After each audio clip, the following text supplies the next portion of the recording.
Good morning, and welcome to this edition of Richard's Rant. As you know, the morning is the best part of the day. Before anything negative has happened, you wake up with all of that promise, all of that goodness. And that is the sentiment that I'm wishing to you, regardless of the time of day that you may be listening. Today, the newspaper, I don't know, it was a bit depressing. Not that one would ever read a newspaper for it to be uplifting, but one could hope.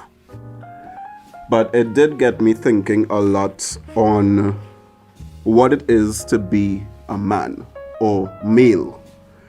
And it took a while to actually do this rant because it was a bit overwhelming. It admittedly was a bit overwhelming. I'll explain why. Of course I would, right? So, these were the stories. Well, not all of them, but these were some of them that got to me. There's a drive-by shooting. Claims one, injures two. Unless the drivers were female, everyone involved were male. All the injured, the life claim, male. Man 38 killed near his home. Two in court. Two men, of course, in court for sex with children. One of the children was 7 years old. 19-year-old man charged $20,000 for guns and ammunition possession. Boy shot near his house. He's dead. The motive suspected is jealousy. 3 men shot in Las Lomas. A teen male in Bon Air shot, dead. Chamflair, man shot, dead. So, these are the stories that, back to back, that got me thinking, Why are all the stories negative? Why are they all involving men? What is going on with my species, if anything? What could I be missing? Just, got me thinking. And the thoughts were, to be male, from the day I was born, I was taught which ones of my natural instincts were appropriate and which ones were inappropriate. The inclination to hug and kiss my father, my brother, uncle, grandfather, unacceptable. Boys don't kiss boys. The inclination to cook, keep things neat, that was tolerated. The hatred for sports, however, that was a grave cause of concern. Any small, intangible interest shown in sports, well, that was a cause for celebration. Later I realized, though, that was also because of another instinct. I was born left-handed. It was decided that left-handers are awkward, so I was forced to write with my right hand. As such, since we know the left side of the brain controls the right side of the body, and vice versa, chances are, since my natural inclination was left-handed, it means that some wires got crossed and my coordination was fucked. So one of the reasons why I never showed interest in sport is because I couldn't do it. I'm coordinated otherwise, but I can't catch, throw, kick, etc. So they probably brought that on themselves, but as my parents say, we did the best that we can do, and that should be good enough. Don't blame us. Well, at the end of the day, I'm grown.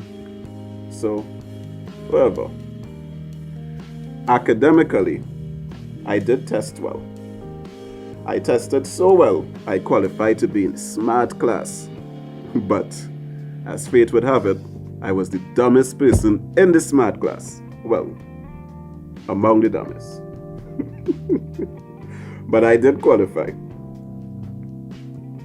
But that academic intelligence was what I had. So the perceived loss of it or compromise of it, that was a mental situation for a long time. And to deal with it, since I had nothing to fall back on, I tried to emulate the brightest of the bright. To a kind of serial killer type way. Because I would study the way they would walk, the way they would talk, the way they would eat, what they would eat, how they would sit, how they would listen, how they would be attentive, what they did on the weekend. But it wasn't enough.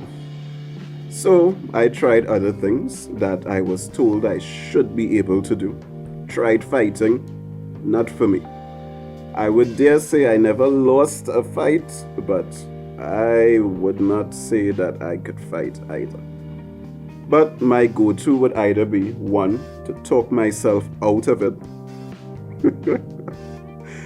Big surprise. Or two, to get a piece of wood. To really keep the person broomstick distance away from me. You see, if they can't reach to kick or punch, but I could reach to damage you. So that was the strategy. I couldn't really fight. No upper body strength. They had arm wrestling competitions. Failure. Couldn't run. Not to mention, didn't know at the time I had asthma. I just thought I was too weak to even breathe properly. Fun times. Now, remember, I was in the smart class, or the accelerated class, or the bright boy class, or whatever. So, I did test well for secondary school that I went to, but it was not the secondary school I wanted to go to. And I could not wrap my mind around the fact that to go to that secondary school, I needed to be in the top percentile of everyone that did the test. Therefore, the school I wanted to go to was actually beneath my capability. Or at least my performance is what I should say. And they explained, but I just wasn't hearing it.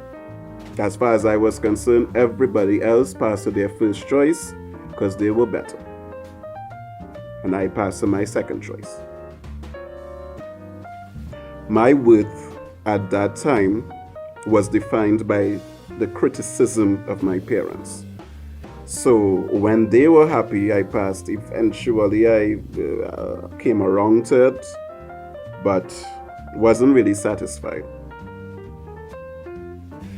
Now, interestingly, my parents' ability to raise a smart, strong, emotionally and physically strong, athletic, independent man that will provide grandchildren and be noteworthy in their social circles, that was their real objective. So, rather than being allowed to develop and nurture whatever I was or whatever I was born with, I was to be molded into what I was supposed to be. Then would have come the fun part, sexual maturity. Everything comes alive. Wonderful part. Best part of any guy's life, those teenage years. But you're not told that. So apart from the fun of self-discovery, there was also social discovery, media discovery, specifically music. All of a sudden, you started to understand exactly what those songs were actually about. And a lot of it was about your newly discovered dick. What it's supposed to do, what it's not supposed to do. Premature ejaculation, length, size, girth, stamina, all of a sudden, out of nowhere. And its references are on and on and on. And if it wasn't that, it was all of the failures of a man. Cheating songs, women empowerment songs, survival songs, surviving men, surviving. I mean, on and on. And of course, music about falling in love and meeting that person, etc., etc. And let us not forget religion. Sunday school change when your balls drop. All of a sudden, there are all these biblical references that basically say, don't jock. Other people listening, jerk off, back fists, pelt rounds. That's all I could think of. Fly kite, polish a torpedo, pitch marbles, chug chicken, spanked monkey. Okay, I think that's all I could think of. If I remember any, I'll just randomly say it. And of course, the list goes on and on. You don't get inappropriate erections. There are appropriate times for these things. Morning wood is to be concealed. That's not, that's out and bad. All of a sudden, it's comical if you take a long shower or a long shit for that matter. But for the most part, dick would still be concealed. It's a private part, it's in your pants, you're underage. Can't even have sex with each other, people same age as you. Law is ambiguous on consensual sex among minors. Statutory rape. Anyway, labyrinth of fuckery. But you can't conceal your changing voice. You can't conceal that crack or croak, depending, both of which would be ridiculed, matters not. If your voice dropped deep too soon, it's ridiculed. If it didn't, it's ridiculed. If it's cracking, it's ridiculed. Your Adam's apple big, it's ridiculed. You have none. It's ridiculed. Facial hair also can't hide. Have it, don't have it, patchy, unless you are of Asian persuasion. It would have been patchy and ridiculed. And of course, height. Yep, those growth spurts. That's the only thing that was not always ridiculed, except if you were really skinny. But not too much. But if you didn't grow and you were short, oh boy, it would be a learning, strengthening, endearing experience. Dust off the whole thesaurus there. And then came the girls. Matters not what your thinking your sexual orientation may be, you only really have one option. Hetero. That's it. Things have changed slightly, little bit, moderately, but not that much. So, the quality of the female on your arm and the amount of females. So basically, the demand for you. At that age, I would have liked to say a dick demand, but not really. Although it had some, out and bad little young hoes. That part would vary because not everybody jump into sex immediately. That one really varied. But in terms of, but that too would also lead to respect. If you had it, and with who, and how much. So yeah. Oh, and of course, if you got her to come. Not you. Nobody really care about you. If she finished. You know, it was always funny to me. I had the privilege of being invited to a girls' school graduation. I wasn't particularly with anyone because I had very weak game, I suppose. But is everybody friend, brother? You know, all those lovely things that teenage boys like to be branded as. So I was invited and I went, but I was like one of the few guys there. There's a photo of that where I am surrounded by 15 females. I actually do not like the photo. It looks very weird to me and out of place. But as I have aged, it's funny. Um, but in my grad, boys' school grad, there were more girls than guys. Not that the guys had multiple dates, but everybody had a date. And a mother or aunt or a mother and an aunt and a sister. And it had more females than males in my grad. When my friends, female friends, were discussing their grad with me, at least, they were all talking about their dress, where they're getting it, type of dress, cost of it, what their mother say, what their father say, what they want to wear. When I was graduating, all my male friends were talking about who they're going to ask to come to grad with them, how they're going to get her there, how they're going to get her back. Will they be expected to have sex? Where will they have the sex? Should they be prepared? Should they not be prepared? Those were the thoughts. Nobody was studying clothes or anything like that. And there was only one guy that did not come with a date. And he was ridiculed. So all of these things are external. Nobody was thinking about what I like, what I do, what I can do. It's as though you have all these male categories and you need to shuffle your ass into one of them. Otherwise, you're not a man. You are less than. You are substandard. So, but to be defined by externals will kind of make you hollow and frustrated. If you are defined purely by external parameters, then you have no self-worth or self-value onto your own. If you are defined by how strong you are physically, then you are praised and you get that positive reinforcement, that dopamine boost, and nobody would be focusing on your emotional aptitude. So, if it is you are strong physically, then every problem you would try to provide a physical solution, including fighting.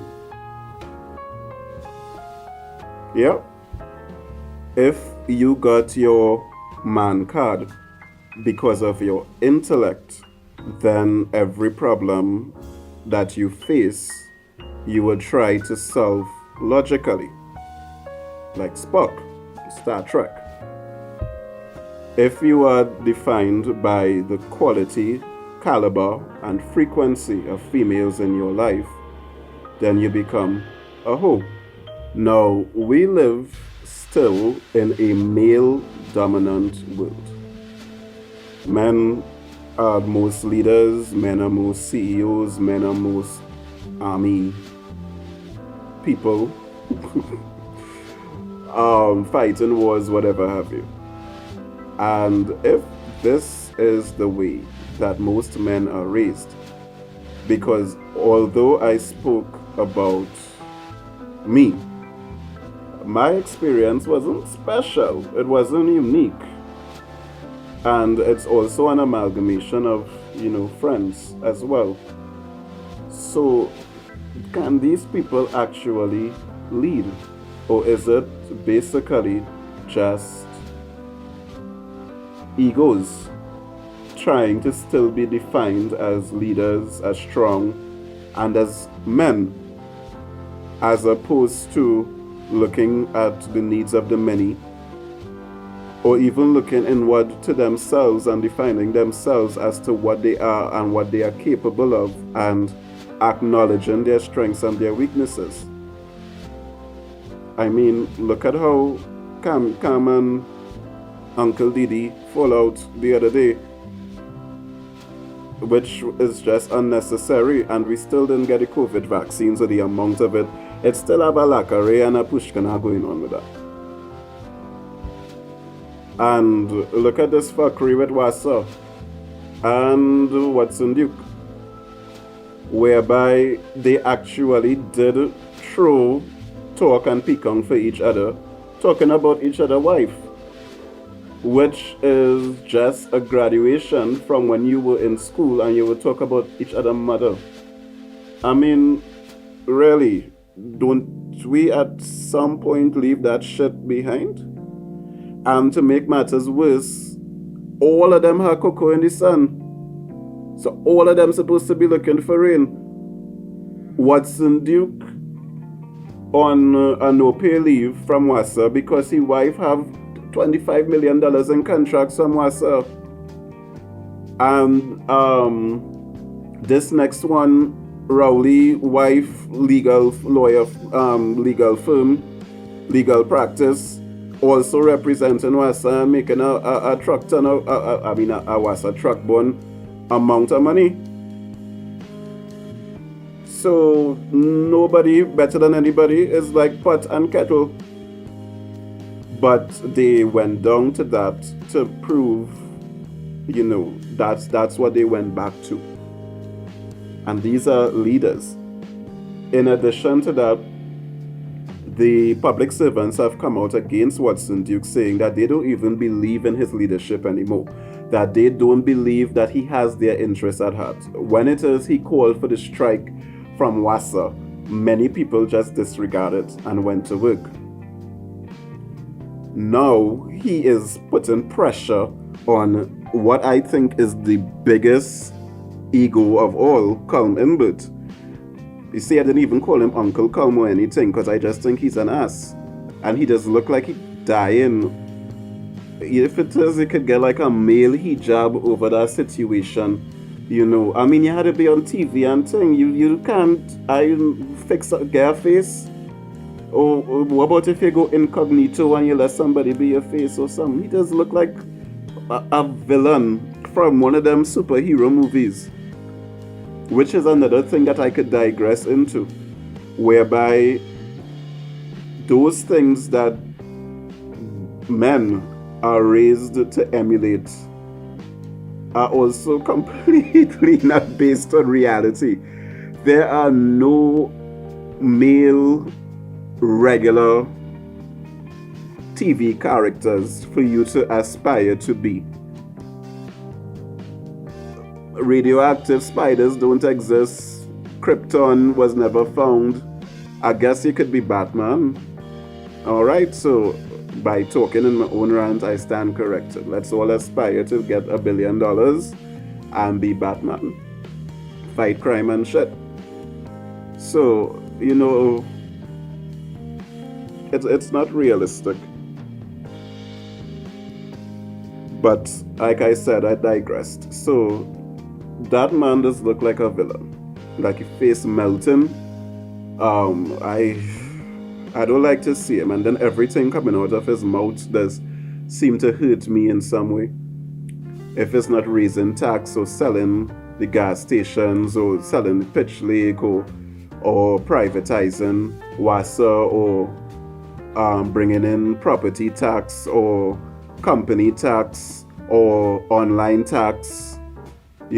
For a minister of finance, I would think that he would be a little bit about the innovation and the money creation, but I mean, he really, really liked to just circulate that money.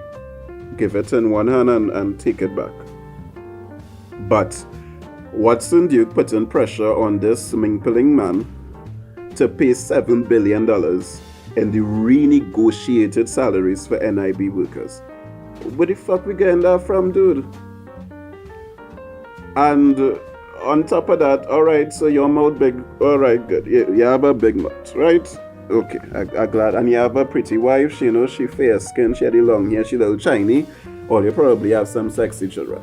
So your man card ticked in many boxes. You good to go. So at what point would you come out of that and actually lead? Because right now it's as though you're still proving your manliness, but at what point would you lead? You know the situation of the country is in, and this is not something specific to Watson or PSA. All unions just do this shit. You have the yellow jackets in France. You have a bunch of unions, like this one in America with General Motors. These people actually bankrupt companies, states, cities with their insatiable appetite and their myopic form of thinking. Why is it that they never, I don't know, instead of asking for more money, more money, more money, more money, why don't they ask for shares in something that the government owns? Why don't they ask for some kind of a business to be developed, or a credit union or a corporation?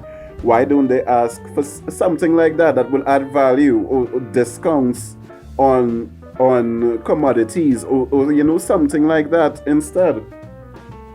And especially since when it is the government raises everyone's salary to keep pace with inflation, it just creates inflation. It didn't create more products for the people to buy. It's a free market economy. So if the demand increase because they have more money and the supply remain the same, oh my goodness, everything is going to raise. Jesus, even the tomato vendor know that. Why these people have all these fucking degrees and whatnot? What? But at the end of the day, you know what? I'm not even blaming them, because they work for us. We put them in power. We put them in charge. So clearly we like the fuckery. That is we seen. We enter the S&M, just put a little spit on it, easy thing. That what we like. And one of the things that they are also reacting to is the size of their wallets. That's another way that a man is defined, by his ability to provide. So in that same paper, we have a 97-year-old dude. You know that joke like you're older than the Pitch Lake or Jesus Sanders or that kind of nonsense. Well, this dude is older than the railroad, because the railroad died and he's still here. And he was defined by his job. Still, I mean, the dude retired for like 100 years. 32 years to be exact. So when I was 3, he was done working in the railroad.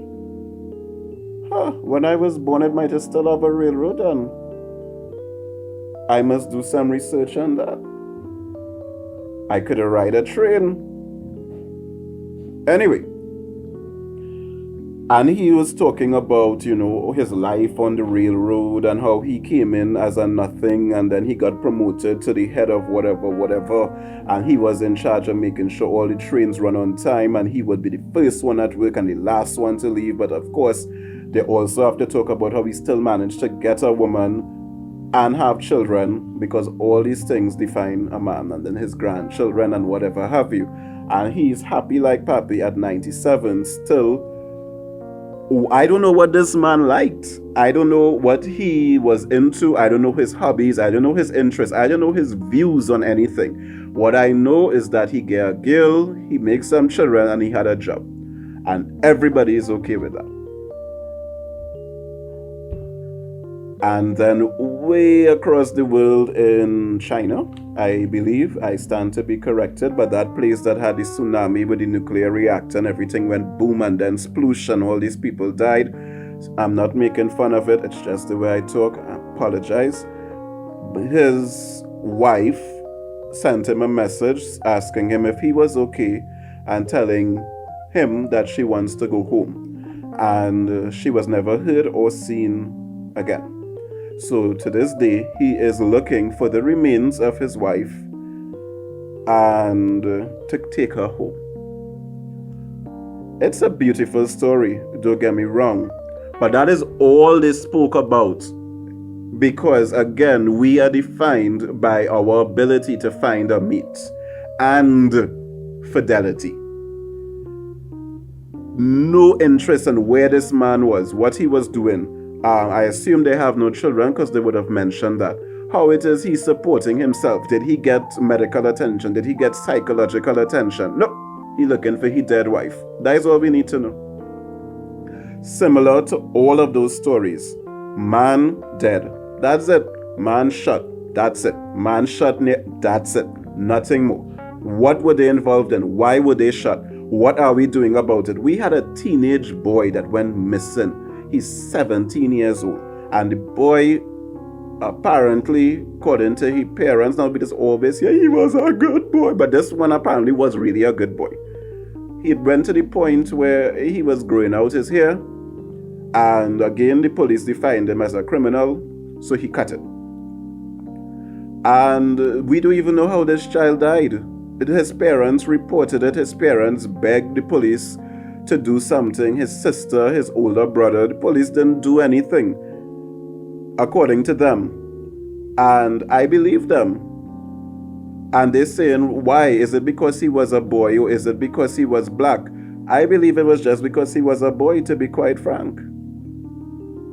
So he's dead. They don't even know why he was killed.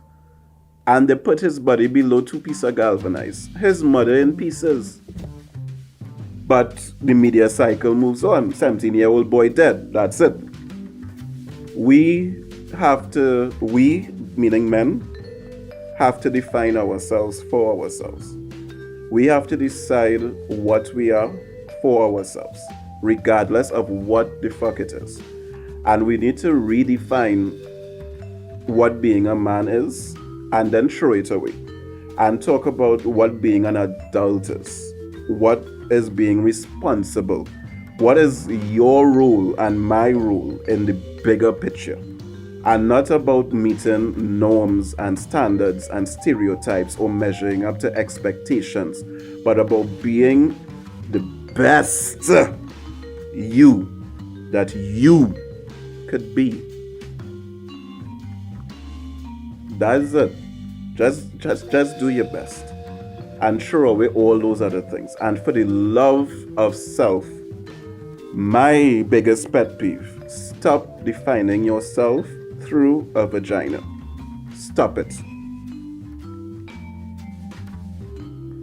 I was going to sign off, especially since I reached 33 minutes. But